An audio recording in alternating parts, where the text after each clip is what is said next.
ایلیا ویسے تو بہت اچھی بچیاں تھیں، لیکن ان کی ایک عادت بہت بری تھی، اور وہ یہ کہ ان کو بڑوں کی باتیں سننے کا شوق تھا۔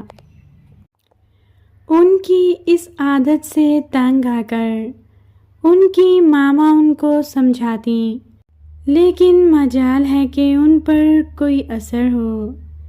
ایک دن ان کی امی اور چچی کچن میں کھڑی گپ شپ کر رہی تھیں۔ وہ دونوں بھی کچن میں کھڑی تھیں۔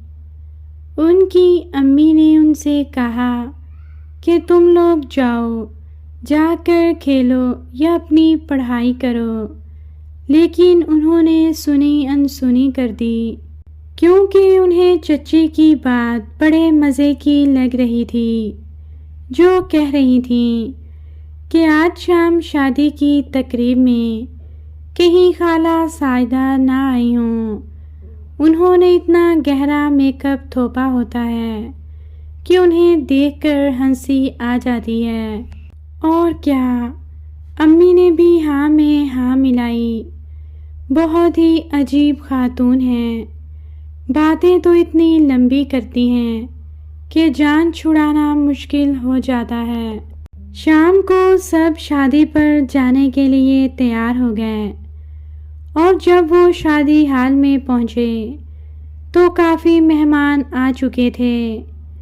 امی اور چچی مہمانوں کے ساتھ خوش گپیوں میں مصروف ہو گئیں۔ آمنہ اور ایلیا بھی آپس میں باتیں کرنے لگیں۔ ایلیا کہنے لگی، آمنہ، تمہیں یاد ہے آج چچی اور امی خالہ سعیدہ کا ذکر کر رہی تھیں؟ ہاں ہاں، آمنہ بولی، شاید وہ آئی ہوں، لیکن ہمیں تو ان کا پتہ نہیں کہ وہ کون سی ہیں۔ بھئی، جس آنٹی نے بہت زیادہ میک اپ تھوپا ہوگا وہی خالہ سعیدہ ہوں گی۔ کیا کہا تم نے؟ پیچھے سے تیز چیختی ہوئی آواز آئی۔ ایلیا اور آمنہ نے مڑ کر دیکھا تو وہ دونوں گھبرا گئیں، کیونکہ غصے سے لال چہرہ لیے، بے تحاشا میک اپ تھوپے ایک خاتون غصے سے انہیں گھور رہی تھیں۔ وہ یقیناً خالہ سعیدہ ہی تھیں۔ ٹھہرو، میں پوچھتی ہوں تمہاری امی اور چچی سے۔ وہ یہ کہتے ہی سیدھا ان کی امی کے پاس پہنچ گئیں۔ پھر وہ گھمسان کا رن پڑا کہ توبہ ہی بھلی، اور گھر آ کر ایلیا اور آمنہ کی امی سے خوب درگت بنی۔